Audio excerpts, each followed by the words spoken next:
चलिए दोस्त, हम लोग स्टार्ट करते हैं प्रकाशीय यंत्र, ऑप्टिकल इंस्ट्रूमेंट। विद्यार्थी, प्रकाशीय यंत्र को जो है दो वर्गों में बांटा गया है। पहला प्राकृतिक प्रकाशीय यंत्र और दूसरा कृत्रिम प्रकाशीय यंत्र। प्राकृतिक प्रकाशीय यंत्र मानव नेत्र को कहा गया है, आप लोगों को क्लास में पढ़ाया जा चुका है। कृत्रिम प्रकाशीय यंत्र जो है ये कहता है कि वैसा प्रकाशीय यंत्र जो मानव निर्मित प्रकाशीय यंत्र होता है या मानव निर्मित प्रकाशीय यंत्र को कृत्रिम प्रकाशीय यंत्र कहते हैं। देखिए, कृत्रिम प्रकाशीय यंत्र जो है यह मुख्यतः दो प्रकार का होता है। पहला नंबर होता है सूक्ष्मदर्शी, जिसको इंग्लिश में विद्यार्थी बोलते हैं माइक्रोस्कोप। दूसरा नंबर होता है विद्यार्थी दूरबीन, जिसको इंग्लिश में बोलते हैं टेलीस्कोप। अब विद्यार्थी, ये माइक्रोस्कोप, ये जो सूक्ष्मदर्शी है, इसको तीन वर्गों में बांटा गया है। पहला नंबर होता है सरल सूक्ष्मदर्शी, इसका दूसरा नाम होता है आवर्धक कांच। क्या होता है विद्यार्थी? आवर्धक कांच होता है, इसका दूसरा नाम होता है आवर्धक कांच। इसको इंग्लिश में बोलते हैं विद्यार्थी सिंपल माइक्रोस्कोप या मैग्नीफाइंग ग्लास, मैग्नीफाइंग ग्लास भी बोलते हैं। दूसरा नंबर होता है विद्यार्थी संयुक्त सूक्ष्मदर्शी, इसको बोलते हैं कंपाउंड माइक्रोस्कोप। तीसरा नंबर होता है विद्यार्थी इलेक्ट्रॉन सूक्ष्मदर्शी, इसको बोलते हैं इलेक्ट्रॉन माइक्रोस्कोप। उसके बाद आते हैं दूरबीन में। ये दूरबीन विद्यार्थी, दूरबीन जो है दो प्रकार का होता है। एक नंबर होता है अपवर्तक दूरबीन, ये पहला नंबर होता है अपवर्तक दूरबीन। इसको इंग्लिश में बोलते हैं रेफ्रैक्टिंग टेलीस्कोप, रेफ्रैक्टिंग टेलीस्कोप। दूसरा नंबर होता है विद्यार्थी परावर्तक दूरबीन, इसको बोलते हैं रिफ्लेक्टिंग टेलीस्कोप, रिफ्लेक्टिंग टेलीस्कोप। इसका दूसरा नाम भी है विद्यार्थी, जिसको बोलते हैं न्यूटोनियन दूरबीन या कैसेग्रीन दूरबीन भी कहा जाता है। न्यूटोनियन दूरबीन को ही कैसेग्रीन दूरबीन भी कहा जाता है। अब आइए समझा जाए। हम लोग मुख्य रूप से स्टार्ट करेंगे सूक्ष्मदर्शी के बारे में। आज के क्लास में हम लोग सूक्ष्मदर्शी के बारे में पढ़ेंगे कि सूक्ष्मदर्शी क्या होता है, सूक्ष्मदर्शी में सरल सूक्ष्मदर्शी क्या होता है, सरल सूक्ष्मदर्शी के बनावट क्रिया विधि के बारे में जानेंगे और उसमें आवर्धन क्षमता का व्यंजक प्राप्त करेंगे, उससे रिलेटेड प्रश्नों को देखेंगे। आइए स्टार्ट करते हैं सूक्ष्मदर्शी। सूक्ष्मदर्शी क्या होता है? कहता है विद्यार्थी कि वैसा प्रकाशीय यंत्र जिसकी सहायता से, वैसा प्रकाशीय यंत्र जिसकी सहायता से अत्यंत सूक्ष्म से सूक्ष्म वस्तुओं का प्रतिबिंब बड़ा करके प्राप्त किया जाता है, उसे सूक्ष्मदर्शी कहते हैं। कहने का मतलब यह है कि सूक्ष्मदर्शी जो बनाया गया तो कुछ ऐसे वस्तुएं जो हमारी नग्न आंखों से दिखाई नहीं देता है, तो उनको देखने के लिए सूक्ष्मदर्शी को बनाया गया। क्या होता है सूक्ष्मदर्शी? तो वैसा प्रकाशीय यंत्र जिसकी सहायता से अत्यंत सूक्ष्म से सूक्ष्म वस्तुओं का प्रतिबिंब बड़ा करके प्राप्त किया जाता है, उसे सूक्ष्मदर्शी कहते हैं। विद्यार्थी, सूक्ष्मदर्शी तीन प्रकार का होता है। ऐसे मुख्य रूप से हम लोग के सिलेबस में दो ही प्रकार पढ़ना है, लेकिन तीन प्रकार होता है। पहला होता है सरल सूक्ष्मदर्शी, जिसको बोलते हैं आवर्धक कांच, इसको इंग्लिश में बोलते हैं सिंपल माइक्रोस्कोप। क्या बोलते हैं? सिंपल माइक्रोस्कोप, या और बोलते हैं मैग्नीफाइंग ग्लास। दूसरा नंबर होता है विद्यार्थी संयुक्त सूक्ष्मदर्शी, जिसको इंग्लिश में बोलते हैं कंपाउंड माइक्रोस्कोप, कंपाउंड माइक्रोस्कोप। तीसरा होता है इलेक्ट्रॉन सूक्ष्मदर्शी। आप लोग इसको जल्दी से नोट कर लीजिए, ये पूरा डायग्राम नोट कर लीजिए, फिर उसके बाद हम लोग स्टार्ट करेंगे सूक्ष्मदर्शी, फिर सरल सूक्ष्मदर्शी से स्टार्ट करेंगे। जल्दी से नोट कर लीजिए आप लोग।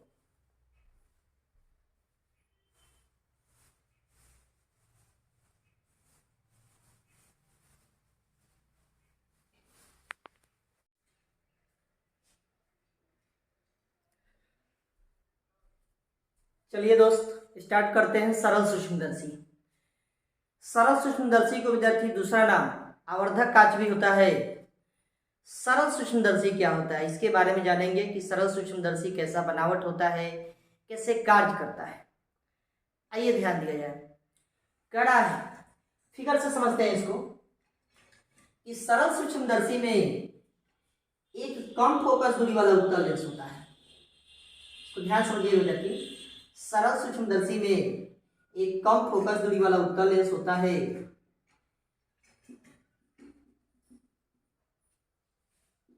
कम फोकस दूरी वाला उत्तल लेंस होता है। ये इसका मध्य बिंदु है, ये प्रकाशीय केंद्र है, प्रकाशीय केंद्र को से ये मान लीजिए विद्यार्थी कि ये इसका प्रथम फोकस है F1, ये इसका वक्रता केंद्र है C1, ये इसका मान लीजिए कि द्वितीय फोकस है F2, द्वितीय फोकस F2, वक्रता केंद्र C2 है। कारण कि सरल सूक्ष्मदर्शी में एक कम फोकस दूरी वाला उत्तल लेंस होता है जिसके सामने किसी वस्तु को, ये देखिए यहाँ पर इसके सामने मैंने एक वस्तु को प्रकाशीय केंद्र और फोकस के बीच में रखा है। वस्तु का कुछ नाम दिया जाए, वस्तु का नाम मान लीजिए AB है, वस्तु का नाम क्या है AB है। अब इस वस्तु का इमेज बनाना है, प्रतिबिंब बनाना है, तो एक प्रकाश की किरण जो है इस वस्तु के शीर्ष से चली है, इस मुख अक्ष के समानांतर चलेगी, और मुख अक्ष के समानांतर जब कोई प्रकाश की किरण चलती है तो लेंस से अपवर्तन के बाद ये फोकस से गुजरती है, ये द्वितीय फोकस F2 से गुजरती है। नियम हम आप लोग बताया गया है कि जब कोई भी प्रकाश की किरण मुख अक्ष के समानांतर होते हुए लेंस पर आपतित होगी तो अपवर्तन के बाद द्वितीय फोकस F2 से गुजरेगी। ये द्वितीय फोकस मान लीजिए F2 से गुजर रही है, ये द्वितीय फोकस से गुजर रही है। एक दूसरी प्रकाश की किरण कैसे चलेगी? एक दूसरी प्रकाश की किरण जो है विद्यार्थी ऐसे चल रही है कि वस्तु के शीर्ष और ये प्रकाशीय केंद्र से होते हुए चल रही है। जब प्रकाशीय केंद्र से होते हुए चल रही है तो हम देख रहे हैं कि एक दूसरे को वास्तविक रूप से नहीं मिलेंगे, एक दूसरे को वास्तविक रूप से नहीं मिलेंगे। यहाँ पर विद्यार्थी, यहाँ पर व्यक्ति का आंख रखना पड़ता है, यहाँ पर जो है आंख रखना पड़ता है, यहाँ पर यही होगा, यहाँ पर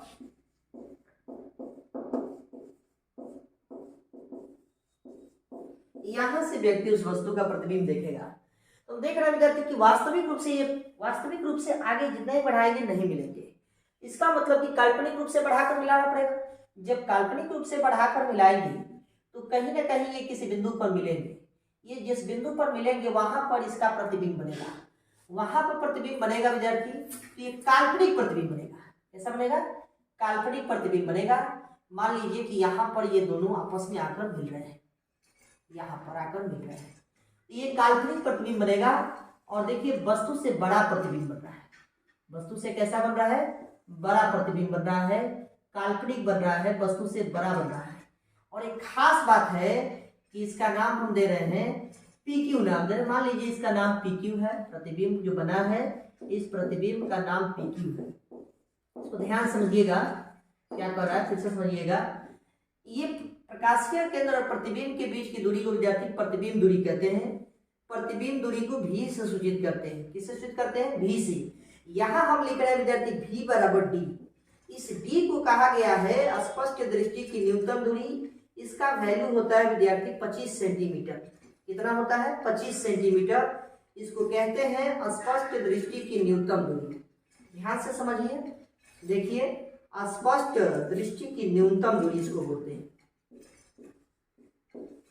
स्पष्ट दृष्टि की न्यूनतम दूरी। तो आपसे पूछा जाए कि बताइए स्पष्ट दृष्टि की न्यूनतम दूरी कितना होता है, तो विद्यार्थी 25 सेंटीमीटर होता है। कितना सेंटीमीटर होता है? 25 सेंटीमीटर। स्पष्ट दृष्टि की न्यूनतम दूरी कहने का मतलब क्या हुआ कि आंख के निकट वैसा बिंदु जहां पर किसी वस्तु का स्पष्ट रूप से प्रतिबिंब दिखाई दे, तो उस निकट वाले दूरी को ही स्पष्ट दृष्टि की न्यूनतम दूरी कहते हैं। मतलब उससे कम दूरी पर अगर वस्तु को रखते हैं, जैसे 20 सेंटीमीटर, 18 सेंटीमीटर, 15 सेंटीमीटर और निकट करते हैं, तो वस्तु का प्रतिबिंब स्पष्ट रूप से दिखाई नहीं देगा। तो ऐसा प्रैक्टिकली माना गया है कि स्पष्ट दृष्टि की न्यूनतम दूरी कितना होता है? 25 सेंटीमीटर होता है। तो कह रहा है कि स्पष्ट दृष्टि की न्यूनतम दूरी पर प्रतिबिंब बनना चाहिए। एक बार आइए ध्यान से फिर से समझा जाए। मान लेते हैं कि ये प्रतिबिंब द्वारा बनाया गया यहाँ पर दर्शन कोण जो है बीटा है और वस्तु द्वारा भी अल्फा होगा, वस्तु द्वारा कुछ होगा, ठीक है। अब थोड़ा सा समझते हैं। ये विद्यार्थी प्रकाशीय केंद्र है और प्रकाशीय केंद्र वस्तु के बीच की दूरी को वस्तु दूरी कहते हैं। वस्तु दूरी को U से सूचित करते हैं। यहाँ पर हम U बराबर कह रहे हैं कि x है। U बराबर क्या है? x है। अब आइए समझाएं, वस्तु का नाम क्या है? AB है। प्रतिबिंब का नाम क्या है? PQ है। प्रतिबिंब काल्पनिक बना है, सीधा बना है, वस्तु से बड़ा बना है। कितना दूरी पर बना है? तो स्पष्ट दृष्टि की न्यूनतम दूरी पर बना है। ये इसका बनावट हो गया, सरल सूक्ष्मदर्शी का ये बनावट हो गया। यहाँ से कोई व्यक्ति उस वस्तु का प्रतिबिंब यहाँ देख रहा है। अब आइए समझा जाए, इसको अच्छे ढंग से एक बार और समझा जाए कि इसका बनावट और कैसे कार्य करता है। कह रहा है कि सरल सूक्ष्मदर्शी में कम फोकस दूरी वाला उत्तल लेंस होता है। मतलब कि ये हुआ कि सरल सूक्ष्मदर्शी में उत्तल लेंस तो होता है लेकिन उसकी फोकस दूरी थोड़ा कम होता है। तो कह रहे हैं सरल सूक्ष्मदर्शी में कम फोकस दूरी वाला उत्तल लेंस होता है जिसके सामने किसी वस्तु को इस प्रकार से रखा जाता है, जिसके सामने किसी वस्तु को इस प्रकार से रखा जाता है कि उसका प्रतिबिंब काल्पनिक रूप से सीधा वस्तु से बड़ा और स्पष्ट दृष्टि की न्यूनतम दूरी पर बने। काल्पनिक रूप से सीधा बने, वस्तु से बड़ा बने, स्पष्ट दृष्टि की न्यूनतम दूरी पर बने। स्पष्ट दृष्टि की न्यूनतम दूरी कितना होता है? तो 25 सेंटीमीटर होता है। कितना सेंटीमीटर होता है? 25 सेंटीमीटर होता है। चित्र में क्या दिखाया गया है कि चित्र में दिखाया गया कि वस्तु को प्रकाशीय केंद्र और फोकस के बीच में रखा गया है, F1 के बीच में रखा गया है। तो हम देख रहे हैं कि प्रकाशीय केंद्र वस्तु के बीच की दूरी को वस्तु दूरी कहते हैं। वस्तु दूरी को इनसे सूचित किया जाता है। मैंने मान लिया है कि ये डिस्टेंस x है, यहाँ से यहाँ तक का डिस्टेंस कितना है? x है। जबकि प्रकाशीय केंद्र और प्रतिबिंब के बीच की दूरी को प्रतिबिंब दूरी कहते हैं। प्रतिबिंब दूरी को v से सूचित किया जाता है और v बराबर यहाँ पर स्पष्ट दृष्टि की न्यूनतम दूरी माना गया है जिसका वैल्यू 25 सेंटीमीटर होता है। इसे d से सूचित किया जाता है, बड़ा D से सूचित किया जाता है। ये इसका बनावट और क्रिया विधि हुआ कि सरल सूक्ष्मदर्शी का बनावट और क्रिया विधि क्या होगा। आपसे कोई पूछे तो आप इसको इस ढंग से एक्सप्लेन करेंगे।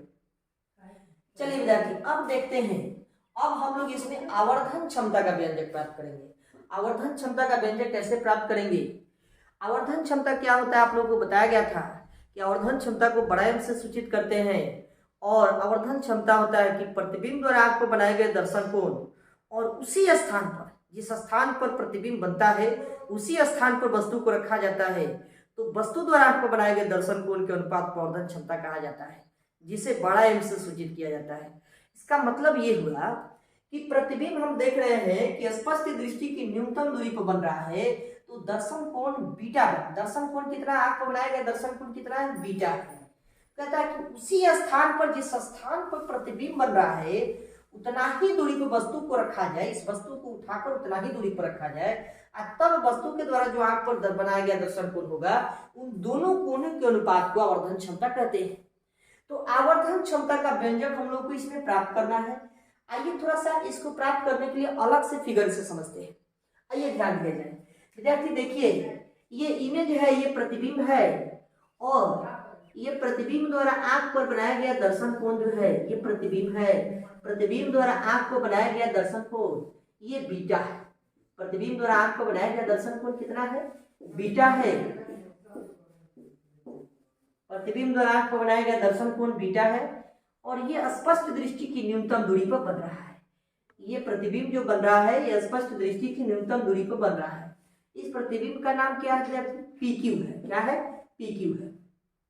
ठीक कह रहा है कि जितना दूरी पर प्रतिबिंब बना है उतना ही दूरी पर वस्तु को रखा जाए। यहाँ देखिए, यहाँ बना है वस्तु वाला फिगर, ये उतना ही दूरी पर कह रहा है कि वस्तु को रखा जाए। वस्तु का नाम क्या है विद्यार्थी? चित्र में वस्तु का नाम AB है। तो वस्तु के द्वारा जो आंख पर दर्शन कोण बनेगा, वस्तु के द्वारा जो आंख पर दर्शन कोण बनेगा इन दोनों कोणों के अनुपात को आवर्धन क्षमता कहेंगे। मैंने क्या मान लिया कि वस्तु द्वारा आंख पर बनाया गया दर्शन कोण अल्फा है। कब? जब इसकी स्पष्ट दृष्टि की न्यूनतम दूरी D है तब। इसका मतलब ये बात समझना होगा, आवर्धन क्षमता को अच्छे ढंग से समझना होगा कि आवर्धन क्षमता निकलता कैसे है।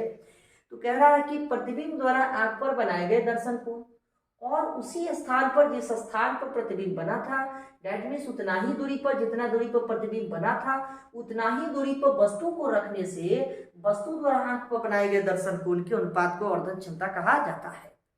इतना बात समझ में आया? चलिए अब हम लोग आवर्धन क्षमता का व्यंजक प्राप्त करेंगे। कैसे प्राप्त करेंगे आवर्धन क्षमता का व्यंजक? तो हम लिख रहे हैं, आप लोग फिगर को थोड़ा सा वीडियो को पोज करके फिगर बनाते रहेंगे, ठीक है। हम थोड़ा सा फिगर में कुछ मिटा रहे हैं। देखिए यहाँ पर आवर्धन क्षमता का हम लोग व्यंजक कैसे प्राप्त करेंगे। देखिए विद्यार्थी, हम यहाँ लिख रहे हैं आवर्धन क्षमता। आवर्धन क्षमता, आवर्धन क्षमता को आपसे पूछा जाए किससे सूचित करते हैं तो आवर्धन क्षमता को M से सूचित करते हैं। बड़ा M से सूचित किया जाता है आवर्धन क्षमता को। क्या होता है आवर्धन क्षमता का सूत्र? कि प्रतिबिंब द्वारा आंख पर बनाया गया दर्शन कोण, ध्यान दीजिएगा, प्रतिबिंब द्वारा आंख पर बनाया गया दर्शन कोण बीटा है और उसी स्थान को वस्तु को रखने से वस्तु द्वारा आंख पर बनाया गया दर्शन कोण के अनुपात को आवर्धन क्षमता कहते हैं। हम देख रहे हैं चित्र में विद्यार्थी कि प्रतिबिंब वरांक पर बनाया गया दर्शन कोण बीटा है और वस्तु वरांक पर बनाया गया दर्शन कोण अल्फा है। कितना है विद्यार्थी? अल्फा है। तो इन दोनों कोणों के अनुपात को अर्धन क्षमता कहेंगे। अब विद्यार्थी समझिए, यहाँ से हम लोग को एक चीज प्राप्त हो गया कि m बराबर जो फॉर्मूला मिला वो बीटा बटा अल्फा होता है। बीटा बटा क्या होता है? अल्फा होता है। आप अपने से अगर दूसरा कुछ भी मानते हैं तो वो भी हो सकता है, कोई जरूरी नहीं कि यही होगा। अब आइए समझा जाए। अगर हम ऐसा लिखते हैं विद्यार्थी, हम लोग जानते हैं कि साइन थीटा लगभग जो है ये थीटा में बदलता है और ये थीटा जो है ये टैन थीटा में बदलता है। अब यहाँ से अगर हम थीटा को टैन थीटा लिख सकते हैं तो ठीक उसी आधार पर बीटा को हम लोग टैन बीटा लिख सकते हैं, अल्फा को टैन अल्फा लिख सकते हैं। अब आइए देखा जाए यहाँ से कि बीटा और अल्फा को कैसे लिखेंगे।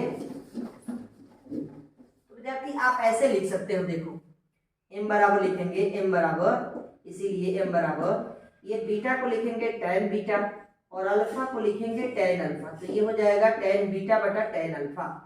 अब ये जो टैन बीटा बटा टैन अल्फा हो गया तो हम लोग मैट्रिक क्लास से ही पढ़ते आ रहे हैं, टैन थीटा का सूत्र जो है टैन थीटा बराबर लंब बटा आधार होता है। ठीक उसी प्रकार से थीटा यहाँ नहीं है, यहाँ बीटा है और अल्फा है। तो बीटा और अल्फा को देखेंगे फिगर में और टैन बीटा और टैन अल्फा का वैल्यू फिगर से लिखेंगे। आइए समझा जाए, देखा जाए विद्यार्थी, समझा जाए। यहाँ से देखिए ये बीटा है, बीटा के सामने और ये समकोण त्रिभुज होगा, बीटा के सामने वाला भुजा लंब होगा, लंब का वैल्यू क्या होगा? PQ होगा। आधार का वैल्यू क्या होगा? तो D होगा। यहाँ देखिए यहाँ अल्फा है, अल्फा के सामने वाला भुजा लंब AB होगा, आधार का वैल्यू क्या होगा? तो D होगा। यहाँ से हम लिखेंगे विद्यार्थी कि m बराबर टैन बीटा लंब बटा आधार, लंब का वैल्यू लिखेंगे PQ, आधार का वैल्यू लिखेंगे D। यहाँ से विद्यार्थी लिखेंगे टैन अल्फा, टैन अल्फा को लिखेंगे, टैन अल्फा में लंब का वैल्यू होगा AB। उसके बाद लिखेंगे विद्यार्थी यहाँ से आधार का वैल्यू D होगा। आप देख रहे हैं कि ये D से D ये टर्म कट जाएगा। ये टर्म जब कट जाएगा तो यहाँ से एक टर्म बचेगा, वो टर्म क्या बचेगा? तो लिख रहे हैं विद्यार्थी m बराबर, यहाँ से देखिए PQ बटा AB, क्या बचेगा? PQ बटा AB बचेगा। इतना बात समझ में आया आप लोगों को? इतना आप लोग नोट कीजिए, फिर आगे बताते हैं।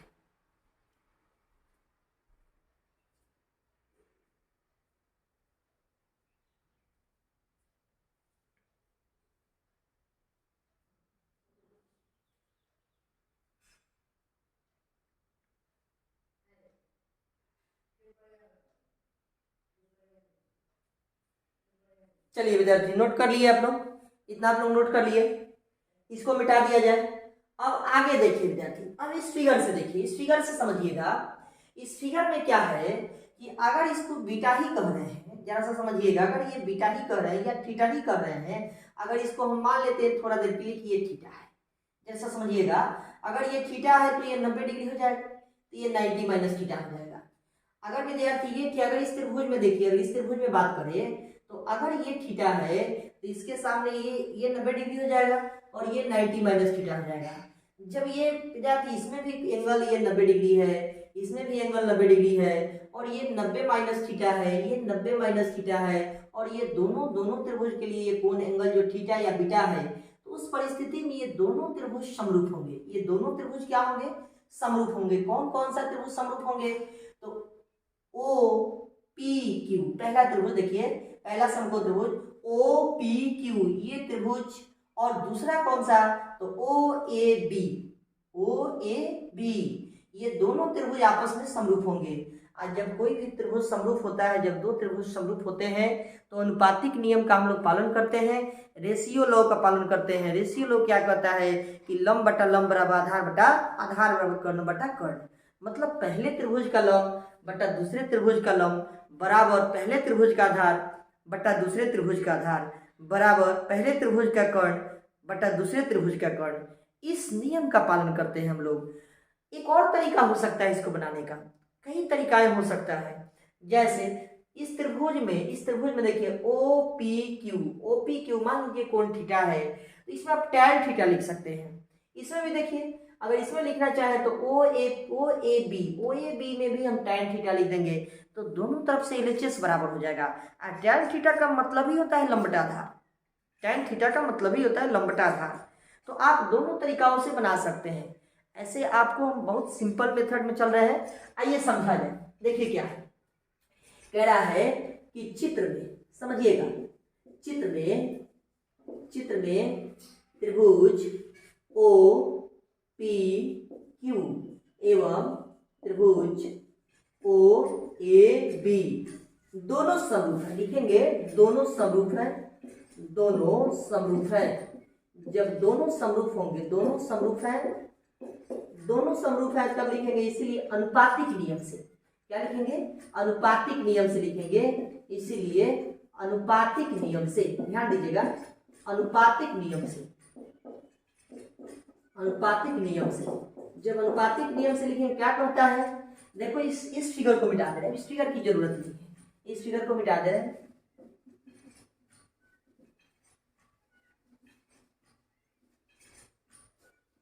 देखो विद्यार्थी, देखो अनुपातिक नियम क्या कहता है समझना है।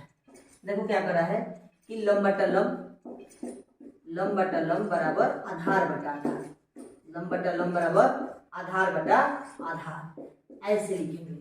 अब जरा से समझना है, इस त्रिभुज में देखिए, इस त्रिभुज में देखिए ओ पी क्यू, इस त्रिभुज में देखिए ओ पी क्यू, कोण कितना है, थीटा है या बीटा है। इसके सामने वाला भुजा लंब होगा, इसके सामने वाला भुजा क्या होगा, लंब होगा। लंब का वैल्यू अगर पूछा जाए तो लंब पी से लेकर कहां तक होगा, क्यू तक होगा, ये लंब पी क्यू हो जाएगा।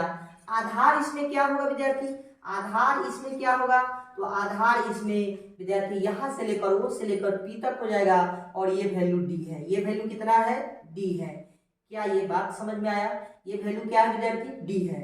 अब यहाँ देखिए विद्यार्थी, अगर इस त्रिभुज की बात किया जाए ओ ए बी त्रिभुज की बात किया जाए, इसमें कोण कितना है, थीटा है। थीटा के सामने वाला भुजा क्या होगा, लंब होगा। लंब का वैल्यू ए से लेकर कहां तक, बी तक, दैट मीन्स लंब ए बी हो जाएगा। आधार ओ से लेकर कहां तक, तो ए तक। आधार क्या है, तो यू है, यू बराबर कितना माना गया है, तो एक्स माना गया है। तो आप लिख सकते हैं आधार का वैल्यू एक्स, इसमें आधार का वैल्यू क्या लिखेंगे, एक्स लिखेंगे। आइए इसी आधार पर वहां पर लिखा जाए। तो पहले में विद्यार्थी बड़ा वाला त्रिभुज जो है उसमें लंब का वैल्यू पी क्यू होगा, दूसरे त्रिभुज में, छोटे वाले त्रिभुज में लंब का वैल्यू ए बी होगा, और विद्यार्थी पहले वाले बड़े वाले त्रिभुज में आधार का वैल्यू डी होगा, और यहां से दूसरे वाले त्रिभुज में आधार का वैल्यू एक्स हो जाएगा। आप देखिए विद्यार्थी, यहाँ पर देखिए ये पी क्यू बटा जो ए बी है ये एम है, एम बड़ा एम है, डेट मीन्स आवर्धन क्षमता है। तो क्या हम इस पी क्यू बटे ए बी के बदले में क्या हम एम लिख सकते हैं, तो यहाँ से एम मिलेगा हम लोगों को, यहाँ पर हम लिखेंगे, इसीलिए देखिएगा, ध्यान दीजिएगा, इसीलिए पी क्यू बटे ए बी बराबर हो जाएगा एम, और एम बराबर हो जाएगा डी बटा एक्स। एम बराबर क्या हो जाएगा, डी बटा एक्स। डेट मीन्स अब हम लोग को आवर्धन क्षमता डी बटा एक्स के रूप में मिल गया। अब यहाँ पर देखिए क्या है, ये डी तो विद्यार्थी ज्ञात है कि डी 25 सेंटीमीटर की दूरी होता है, स्पष्ट दृष्टि की न्यूनतम दूरी होता है, परंतु एक्स तो हम अपने मन से माने हैं कि वस्तु का स्थान जो है यहाँ इनके बीच में दिया गया है, परंतु ये एक्स ज्ञात नहीं है, ये एक्स जो है ज्ञात नहीं है, तो हमको एक्स निकालना होगा या फाइनली डी बटा एक्स का वैल्यू निकालना होगा। अगर हम डी बटा एक्स का वैल्यू निकाल देते हैं तो हम लोगों को आवर्धन क्षमता मिल जाएगा। तो कई तरीकाएं हैं, आइए एक तरीका को सीखा जाए, या तो एक्स निकाला जाए या तो डी बटा एक्स का वैल्यू निकाला जाए। आइए देखा जाए, इसके लिए हम क्या करेंगे, आप देखिए विद्यार्थी, ये उत्तल लेंस है तो इसकी फोकस दूरी एफ है, इसका प्रतिबिंब दूरी विद्यार्थी डी है, प्रतिबिंब दूरी कितना है, डी है। वस्तु दूरी मैंने एक्स माना है, तो वस्तु दूरी, प्रतिबिंब दूरी और फोकस दूरी ये लेंस सूत्र में होता है। ये किस सूत्र में होता है, लेंस सूत्र में होता है। तो हम लोग लेंस सूत्र को अप्लाई करके या तो एक्स का वैल्यू निकाल लें या डायरेक्ट टी बाई एक्स का वैल्यू निकाल लें, तो आवर्धन क्षमता ऐसे भी मिल जाएगा। आइए देखा जाए, देखिए हम लेंस सूत्र का प्रयोग कर रहे हैं, लिख रहे हैं लेंस सूत्र से, लेंस सूत्र से लिखेंगे तो देखिए क्या होगा, लेंस सूत्र से लिखेंगे क्या होता है विद्यार्थी, 1/v माइनस 1/u बराबर 1/a, इतना ही होता है लेंस सूत्र। अब ध्यान से समझिए भाई, चित्र से समझिए कि यहां से लेकर यहां तक ये प्रतिबिंब दूरी है, प्रतिबिंब दूरी कितना है, v है, कितना है तो d है, v बराबर d है। जरूरत पड़ने पर d का वैल्यू 25 लेंगे, अभी जरूरत नहीं है, वो प्रश्नों में लिया जाएगा।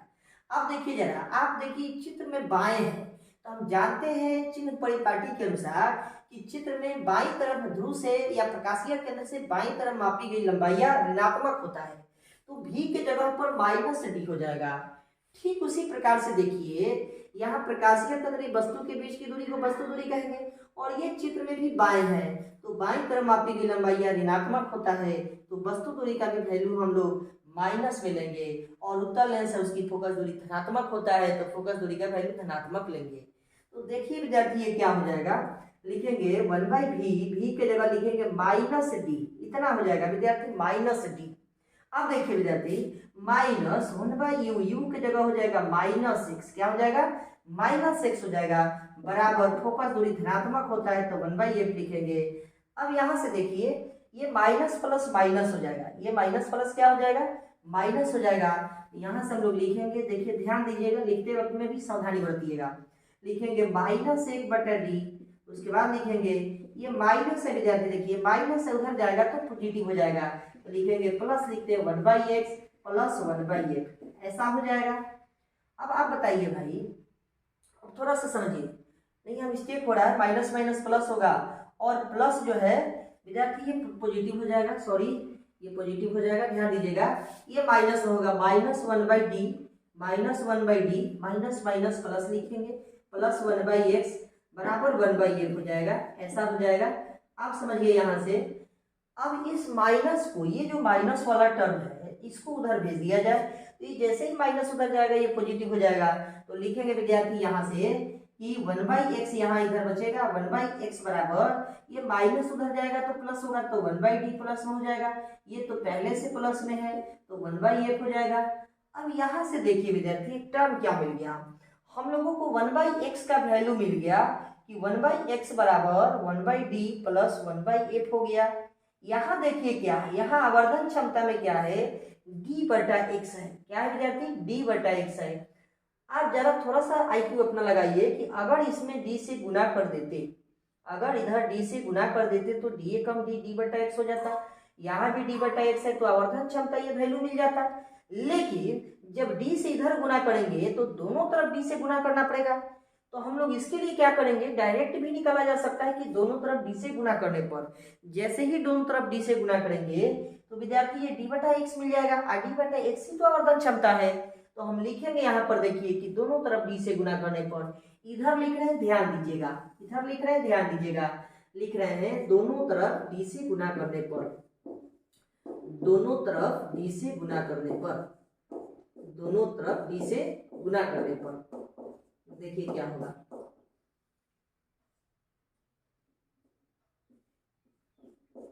गुना करने पर,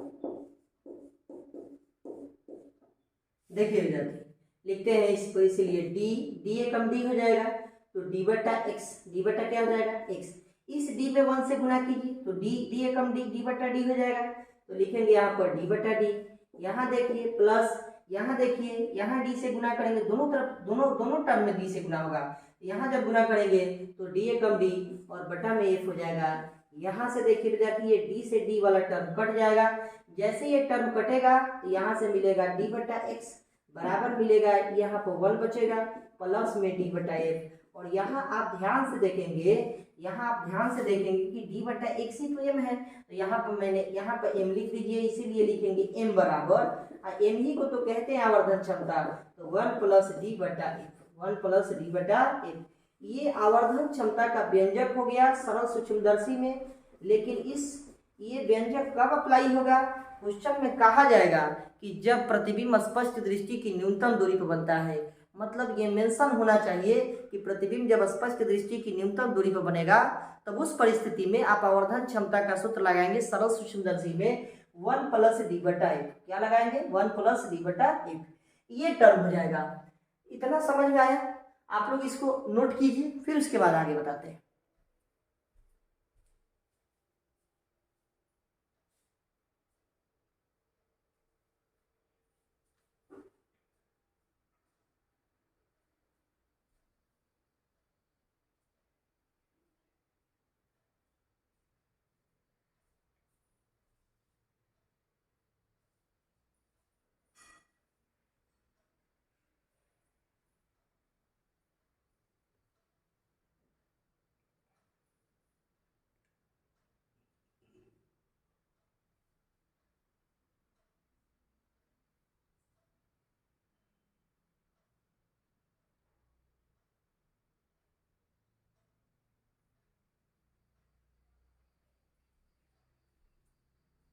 चलिए विद्यार्थी नोट कर चुके हैं। आइए अब ध्यान दिया जाए, ये चीजें समझ गए कि ये स्पष्ट दृष्टि की न्यूनतम दूरी पर जब प्रतिबिंब बनेगा तभी आवर्धन क्षमता का सूत्र अप्लाई करेंगे 1 + d/f।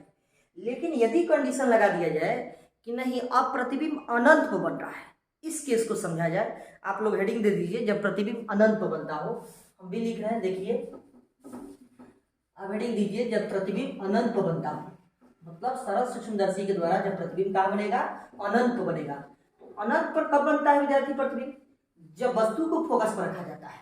जब वस्तु को कहाँ रखा जाता है, फोकस पर रखा जाता है, तो प्रतिबिंब अनंत पर बनता है। प्रतिबिंब अनंत पर बनने का मतलब क्या हुआ कि प्रकाशीय केंद्र प्रतिबिंब के बीच की दूरी को प्रतिबिंब दूरी कहेंगे। आज जब प्रतिबिंब भी अनंत पर बनेगा, इसका मतलब प्रतिबिंब दूरी का मान इनफाइनाइट हो जाएगा। प्रतिबिंब दूरी का मान क्या हो जाएगा, इनफाइनाइट हो जाएगा। और प्रतिबिंब दूरी का मान जब इनफाइनाइट होगा तो देखिए विद्यार्थी कैसे निकलेगा। यहाँ हेडिंग दे दीजिए जब 2 नंबर, ये 2 नंबर केस होगा जब प्रतिबिंब अनंत पर बनता है। यहाँ हेडिंग देना पड़ेगा जब प्रतिबिंब अनंत पर बनता है।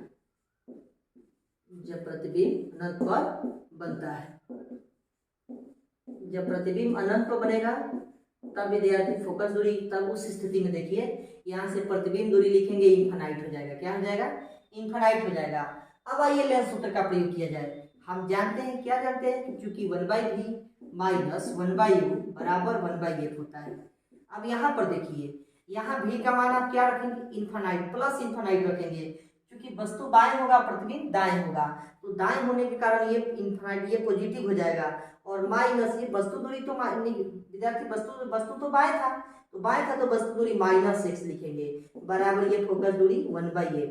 यहाँ से देखिए 1/∞ का मान 0 हो जाएगा विद्यार्थी, माइनस माइनस ये प्लस हो जाएगा, 1/x बराबर 1/f हो जाएगा। यहाँ से 0 को जोड़ेंगे कोई फर्क नहीं पड़ेगा, तो यहाँ से टर्म बचेगा 1/x बराबर 1/f हो जाएगा। आप बताइए कि अगर यहाँ 1/x का वैल्यू 1/f है और आवर्धन क्षमता को तो m से सूचित करते हैं, im बराबर क्या है, d/x। अगर इस 1 में अगर हम लोग d से गुणा कर दे विद्यार्थी, d से गुणा कर दे तो d/x हो जाएगा। और जैसे ही d/x मिलेगा तो हम लोग को आवर्धन क्षमता मिल जाएगा। तो इधर भी d से गुणा करना पड़ेगा और इधर भी d से गुणा करना पड़ेगा। दैट मीन्स दोनों तरफ d से गुणा करना पड़ेगा। तो हम लिखेंगे दोनों तरफ d से गुणा करने पर, इसलिए लिख रहे हैं दोनों तरफ, ध्यान दीजिएगा, दोनों तरफ d से गुणा करने पर, दोनों तरफ d से गुणा करने पर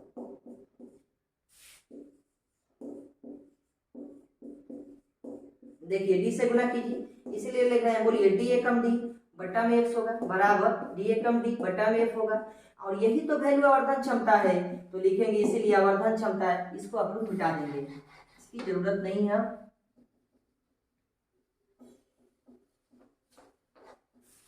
इसको आप लोग मिटा देंगे। यहाँ से देखिए तो d/x बराबर m हो जाएगा और यहाँ से हो जाएगा d/f। यहाँ से क्या हो जाएगा, d/f। ये भी आवर्धन क्षमता का सूत्र होता है विद्यार्थी। ये कब होता है, जब प्रतिबिंब अनंत पर बनता है तब होता है। आप इन दोनों में देखेंगे, देखिए यहाँ ध्यान दीजिएगा, समझिएगा।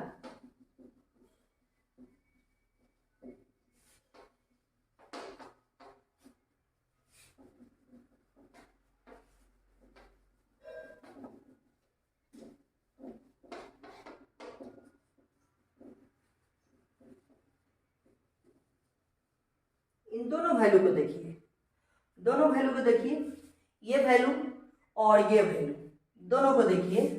आप गौर से देखेंगे तो ये वैल्यू जो है इसमें 1 + d/f है, इस सूत्र में है 1 + d/f, और इस सूत्र में 1 नहीं है, 1 प्लस नहीं है, केवल d/f वाला टर्म है। इसका मतलब हुआ कि ये वाला टर्म जो है एक ज्यादा है, ये वाला टर्म एक क्या है, ज्यादा है। ये कौन सा टर्म है, ये कब ऐसा मिला है, जब अंतिम प्रतिबिंब स्पष्ट दृष्टि की न्यूनतम दूरी पर बनता है। तो जब अंतिम प्रतिबिंब स्पष्ट दृष्टि की न्यूनतम दूरी पर बनता है, उस स्थिति में सरल सूक्ष्मदर्शी में आवर्धन क्षमता का मान अधिकतम होता है। अधिकतम कितना होता है, तो 1 + d/f होता है उसका वैल्यू। अगर आपसे पूछा जाए कि सरल सूक्ष्मदर्शी में आवर्धन क्षमता का मान अधिकतम कब होता है, तो आपका जवाब होगा कि जब प्रतिबिंब स्पष्ट दृष्टि की न्यूनतम दूरी पर बन रहा है। ऐसा क्यों, क्योंकि जब अनंत पर बन रहा है तो d/f मिला है, जब स्पष्ट दृष्टि की न्यूनतम दूरी पर बनता है तब 1 प्लस डी बटा एफ मिला है। इसका मतलब इससे तुलना किया जाए दोनों से तो एक ज्यादा हो रहा है, एक क्या हो रहा है, ज्यादा हो रहा है।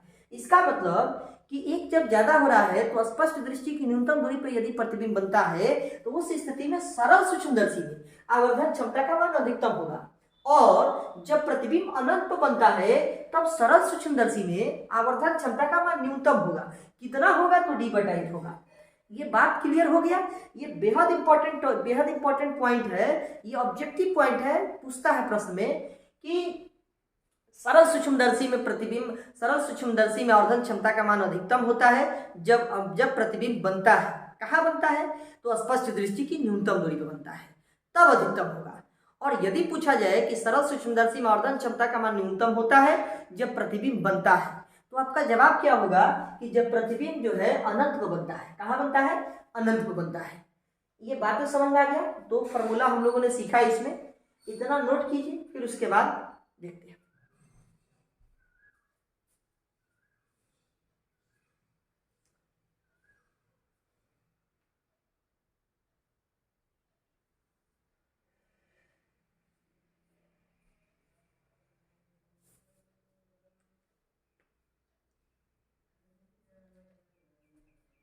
चलिए विद्यार्थी, हम लोग सरल सूक्ष्मदर्शी का बनावट क्रिया विधि समझ गए। हम लोगों ने इसमें आवर्धन क्षमता का व्यंजक भी प्राप्त किया है। दो स्थितियों में आवर्धन क्षमता का व्यंजक प्राप्त होता है कि जब प्रतिबिंब स्पष्ट दृष्टि की न्यूनतम दूरी पर बनता है तब आवर्धन क्षमता का व्यंजक 1 प्लस डी बटा एफ होता है, और दूसरी स्थिति जब प्रतिबिंब अनंत पर बनता है तब आवर्धन क्षमता का व्यंजक डी बटा एफ होता है। ये दोनों स्थितियों में आइए हम लोग छोटे छोटे प्रश्न को सीखते हैं। ऑब्जेक्टिव प्रश्न जो है पूछे जाते हैं इससे, आइए ध्यान दिया जाए। आप लोग एक क्वेश्चन को लिखिए, मैं बोल रहा हूं, एक क्वेश्चन को लिखिए। देखिए, एक सरल सूक्ष्मदर्शी में लेंस की फोकस दूरी, एक सरल सूक्ष्मदर्शी में लेंस की फोकस दूरी 10 सेंटीमीटर है, 10 सेंटीमीटर है। तो निम्न स्थितियों में सूक्ष्मदर्शी की आवर्धन क्षमता बताएं। एक नंबर स्थिति लिखिएगा, एक नंबर में स्थिति नंबर 1 में लिखिएगा जब प्रतिबिंब स्पष्ट दृष्टि की न्यूनतम दूरी पर बनता है। एक नंबर स्थिति में लिखिएगा जब प्रतिबिंब स्पष्ट दृष्टि की न्यूनतम दूरी पर बनता है। 2 नंबर स्थिति लिखिए जब प्रतिबिंब अनंत पर बनता है, जब प्रतिबिंब अनंत पर बनता है। लिख चुके? आइए देखा जाए, ये छोटा सा प्रश्न है, आइए समझा जाए। कह रहा विद्यार्थी कि लेंस की जो फोकस दूरी है, ये फोकस दूरी को हम लोग एफ से सूचित करते हैं, और ये दिया है 10 सेंटीमीटर। कितना सेंटीमीटर दिया है, 10 सेंटीमीटर दिया है। फोकस दूरी जो है ये दिया है 10 सेंटीमीटर। आपसे एक नंबर में कह रहा है कि जब प्रतिबिंब जो है स्पष्ट दृष्टि की न्यूनतम दूरी, इसका मतलब 25 सेंटीमीटर पर बनता है, तब आप आवर्धन क्षमता का मान बताइए। तो विद्यार्थी हमने शॉर्ट में लिखा है कि v बराबर, यहाँ प्रतिबिंब दूरी को v से, v बराबर d है, d मतलब स्पष्ट दृष्टि की न्यूनतम दूरी, और ये कह रहा है कि 25 सेंटीमीटर पर बनता है। अब आइए ध्यान दें, इस केस में आवर्धन क्षमता का सूत्र क्या बताया गया था कि m बराबर होता है 1 प्लस डी बटा एफ, 1 प्लस डी बटा एफ होता है। यहाँ से लिखेंगे 1 प्लस डी का वैल्यू कितना होता है, 25 होता है। एफ का वैल्यू कितना दिया विद्यार्थी, 10 दिया गया है। 10 से जब इसको भाग देंगे तो ये 1 प्लस, ये नीचे एक अंक, ये देखिए 1 पर 1 जीरो है, एक अंक के बाद दशमलव होगा दाएं से, ये 2.5 हो जाएगा। जैसे ही 2.5 होगा, एक को जोड़ेंगे तो ये वैल्यू 3.5 आ गया, और आवर्धन क्षमता का कोई मात्रक और डिमांड नहीं होता है विद्यार्थी, इसलिए इसका वैल्यू कितना होगा, 3.5 ही होगा। मतलब 3.5 गुना प्रतिबिंब बड़ा बनेगा, इसका मतलब ये होगा।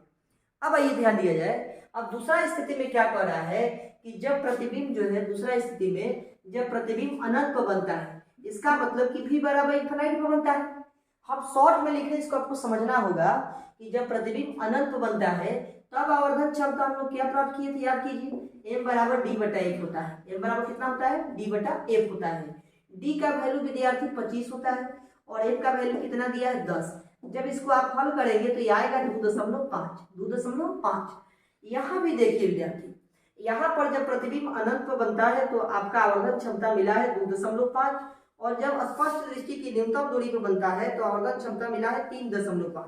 अगर आपको इसमें भी कहा जाए कि तुलना कीजिए भाई कि आवर्धन क्षमता का मान अधिकतम कम होता है, तो आप देख रहे हैं कि आवर्धन क्षमता का मान इस वाला में ज्यादा है और इस वाला में कम है। ये कौन सा वाला स्थिति है कि जब प्रतिबिंब स्पष्ट दृष्टि की न्यूनतम दूरी पर बनता है, वही स्थिति है।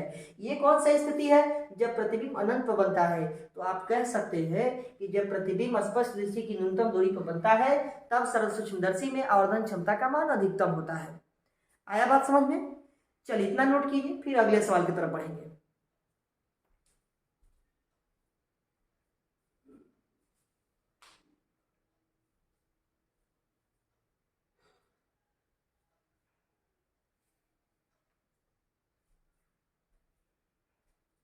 चलिए विद्यार्थी लिख चुके हैं।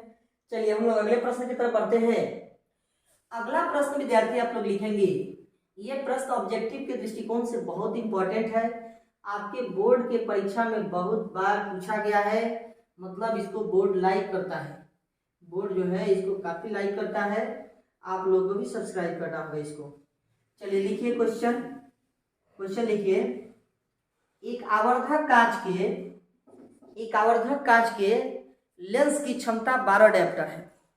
एक आवर्धक कांच के लेंस की क्षमता 12 डायोप्टर है, तो उसकी आवर्धन क्षमता बताएं। यहां देखिए प्रश्न, चलिए प्रश्न लिख चुके हैं, आइए ध्यान दिया जाए। क्या कह रहा है कि एक आवर्धक कांच विद्यार्थी किसको कहा गया है? सरल सूक्ष्मदर्शी का दूसरा नाम होता है आवर्धक कांच। आवर्धक कांच के लेंस की क्षमता, इस बार क्या किया गया कि लेंस की क्षमता दे दिया गया, तो लेंस की क्षमता को विद्यार्थी P से सूचित करते हैं, और P बराबर दिया गया 12 डायोप्टर। यहाँ हम देख रहे हैं कि क्षमता दिया है विद्यार्थी, और हमको तो चाहिए फोकस दूरी, क्योंकि बिना फोकस दूरी का क्षमता नहीं मिलेगा। तो फोकस दूरी निकालने का क्या तरीका होता है, हम लोग पढ़ चुके हैं विद्यार्थी कि चूंकि P बराबर 1/f होता है। P बराबर क्या होता है? 1/f होता है। हम लोगों को तो विद्यार्थी P मालूम है, f चाहिए। तो एक काम कीजिए कि f को यहाँ पर कर दीजिए, P को यहाँ पर कर दीजिए। जैसे ही ऐसा करेंगे तो ये हो जाएगा f बराबर 1/p।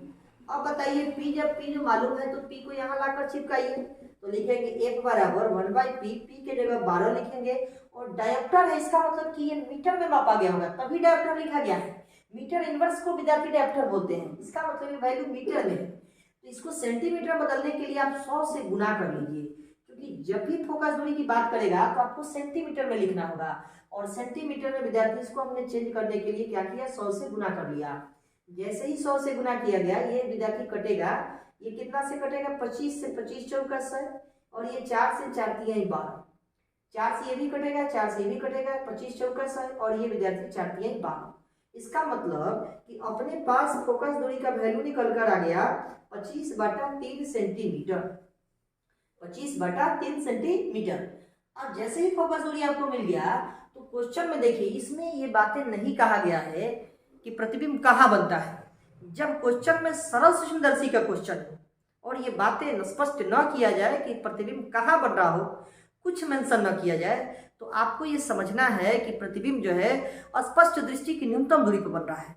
प्रतिबिंब कहाँ बन रहा है? स्पष्ट दृष्टि की न्यूनतम दूरी पर बन रहा है, यही आपको समझना है। लेकिन कब? जब सरल सूक्ष्मदर्शी होगा तब। अब आइए ध्यान दिया जाए विद्यार्थी, देखिए तो हम जानते हैं स्पष्ट दृष्टि की न्यूनतम दूरी पर जब बनता है तो आवर्धन क्षमता का सूत्र m बराबर होता है 1 + d/f।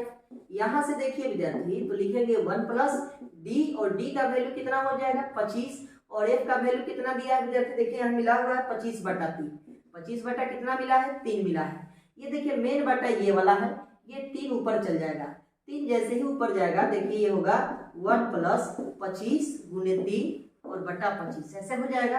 आप देखिए 25 से 25 कट जाएगा, यहाँ बचेगा 1 + 3, और ये विद्यार्थी वैल्यू निकल कर आएगा 4, और ये आवर्धन क्षमता का व्यंजक क्या हो गया? 4।